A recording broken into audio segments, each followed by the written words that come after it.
আমরা বিশ্বাস করি ইসলাম হুকুমত ব্যতীত সেকুলারিজম, সোশ্যালিজম, ক্যাপিটালিজম, কমিউনিজম, ডেমোক্রেসির কোন আদর্শ মানুষকে শান্তি দিতে পারে না, মুক্তি দিতে পারে না। একমাত্র মানুষের মুক্তির গ্রান্টি হলো ইসলাম হুকুমত। এই ইসলাম হুকুমত কায়েম করতে হবে। আপনারা জানেন আজকে অন্তর্বর্তী সরকার কিছু সংস্কার করতেছে, তার মধ্যে রাষ্ট্র সংস্কার। অবশ্যই রাষ্ট্র সংস্কার করতে হবে। কেন?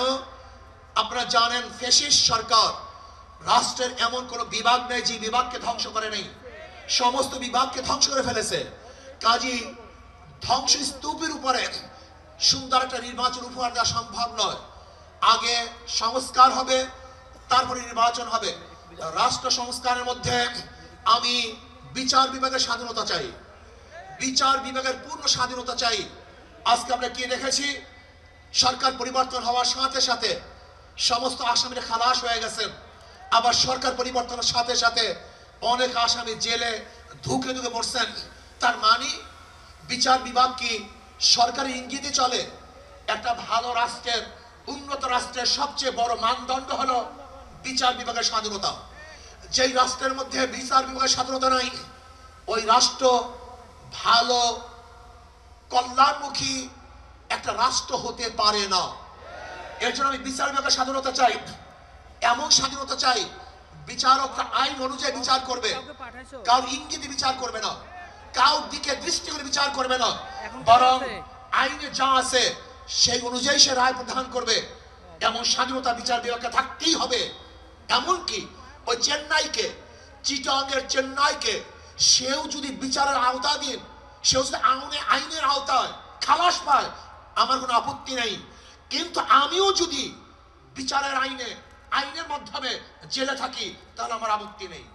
বিচার বিভাগকে স্বাধীন দিতে হবে, কারোর ইঙ্গিতে বিচার বিভাগে চলতে পারে না। যদি বিচার বিভাগের স্বাধীনতা না থাকে, মান হাফেরা হুফেরা, তুমি যেই গর্ত খুঁজবা সেই গর্তের মধ্যে একদিন তুমিই পড়বা। এজন্য বিচার বিভাগের স্বাধীনতা চাই। নাম্বার 2, সংবিধান সংস্কার। আজকে দেখেছি সেখানে প্রায় 505টা আসন রাখা হয়েছে। আসন কম হোক বেশি হোক, কিন্তু সব জায়গায় নির্বাচনের ভিত্তিতে সংসদ সদস্য হতে হবে। মহিলাদের জন্য সংরক্ষিত আসন 100, এটা আমরা মানি না। যদি সংরক্ষিত আসন মহিলাদের জন্য রাখা হয়, এটা মহিলাদের সাথে বৈষম্য করা হয়, তাদেরকে দুর্বল ভাবা হয়। আমরা তো কোঠার বিরুদ্ধে আন্দোলন করেছিলাম, যদি আবার মহিলাদের জন্য কোঠা রাখা হয় তাহলে আমরা আন্দোলন সাকসেস হই নাই। আমরা বলবো মহিলারা সরাসরি নির্বাচন করবে, নির্দিষ্ট কোনো কোঠা আমরা চাই না। কোনো মহিলাদের জন্য নির্দিষ্ট কোঠা থাকবে না, তারা নির্বাচন সরাসরি করবে। কাজী আমি অন্তর্বর্তী সরকারকে বলবো, মহিলাদের জন্য কোনো নির্দিষ্ট আসন ইসলামী আন্দোলন বাংলাদেশ, এটা আমরা মানতে পারি না, এইটা আমরা চাই না।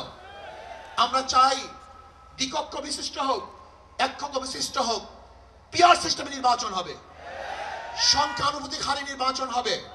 যদি সংখ্যানুপাতিক নির্বাচন না হয়, পিয়ার সিস্টেমে নির্বাচন না হয়, তাহলে আবারও কালো টাকা সরাসরি হবে, বেশি শক্তি ব্যবহার করা হবে, মানুষের ভোট অধিকার প্রয়োগ করতে পারবে না, আমাদের আন্দোলন ব্যর্থ হবে। আজকে জুলাই বিপ্লবে ইসলামী আন্দোলন কি ভূমিকা ছিল আপনারা জানেন।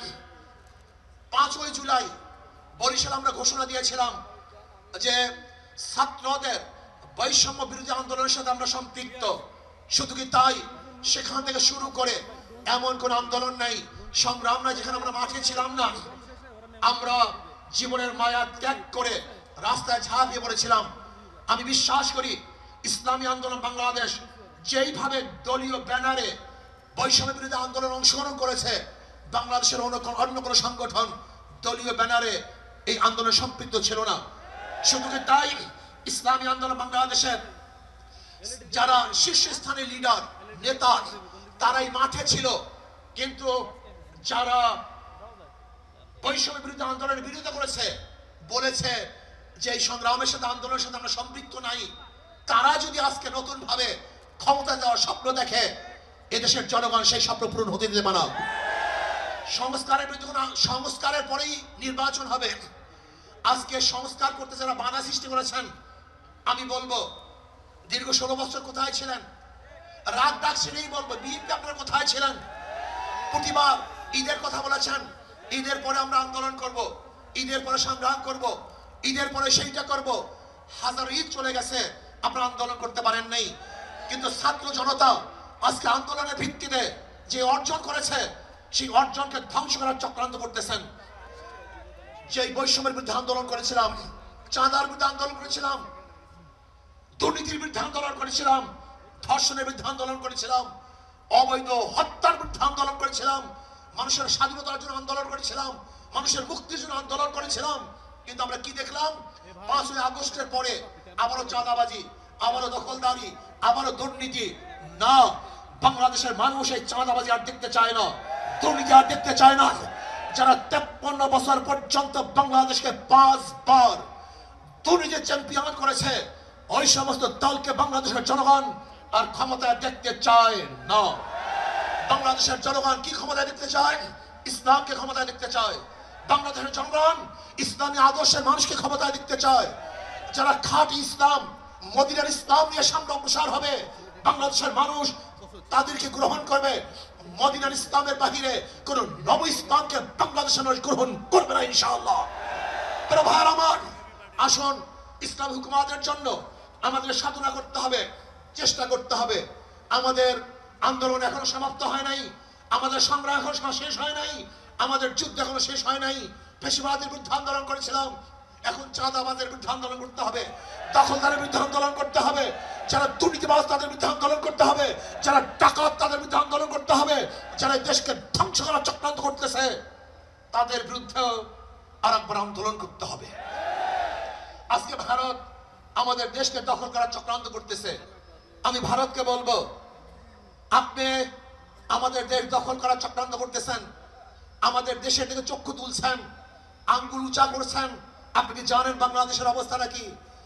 আমরা জীবনভর লড়াই করি, বেঁচে আছি, লড়াই করি, বাঁচবো ইনশাআল্লাহ। আমরা জীবনভর লড়াই করেছি, আরো লড়াই করব, লড়াই করতেই থাকবো। যতদিন পর ইসলামী হুকুমত না কায়েম হবে, ততদিন পর্যন্ত ইনশাআল্লাহ মাঠে থাকবো, ময়দানে থাকবো। প্রিয় ভাইয়েরা আমার, আগামী নির্বাচন আসতেছে, নহে সমাপ্ত কর্মমদের, অবকাশ কোথায় বিশ্রামের। আজকের থেকেই আমাদের কাজ শুরু হবে।